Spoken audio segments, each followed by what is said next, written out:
Isaiah 41:10. When you run into problems, the verse says this, Isaiah 41:10 says, "Fear not, for I am with you. Do not look around you in terror and be dismayed, for I am your God." He says, "I will strengthen and harden you through difficulties. Yes, I will help you, says the Lord. Yes, I will hold you up and retain you with my right hand of righteousness." So he says, do not be afraid like Paul is not afraid. And then he says, am I going to remove these people from your path? Did he say that? Or did he say, I am going to strengthen and harden you? I'm going to strengthen and harden you. Listen, when it comes to things of God, now harden doesn't mean that you're obnoxious. Harden doesn't mean that you need to be mean to people. Because a commandment of Christ was to love. Love one another as I have loved you. Jesus is not promising your heart will not be broken again. He didn't promise me that either. Don't worry. He just said that extend your heart to who I tell you to. That's what he said. When they break it, I will repair it. How many can you keep extending your heart? He says he'll heal you. You got to let him heal you. You got to let him heal your heart. So the hardening is the hardening of the mind. Meaning that the enemy cannot pierce in, strengthen your spirit and harden your mind from taking. When your mind is hardened and people start to speak things at you and your spirit is strengthened, your spirit is speaking louder. Oh, don't worry about that. And your mind is not, it's not being penetrated. I will strengthen your spirit and harden your mind. Make your mind hard and resilient so that you can rebound from those things. And I end with this. So because Christ needs a selfless bride. Who he can pour into and out of. That's what the purpose of it is. He could take these things away from us. He could. He could move them out of your way. But what Christ is looking for, Jesus is looking for, is a people, us.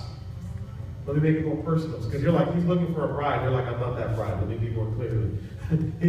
He's looking for you to be in a position where he can pour his love into you and have it sent out to the people. He doesn't want to pour into you and you restrain and withhold.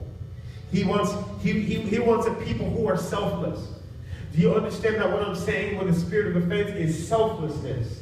Meaning I'm going to stay where I'm supposed to stay and do what I'm supposed to do. And even though they persecute me, even though they don't show me the right things, even though they don't recognize my work, even though my wife doesn't appreciate, even though my husband doesn't appreciate, I'm going to stay in the things that he's looking for. That requires selflessness.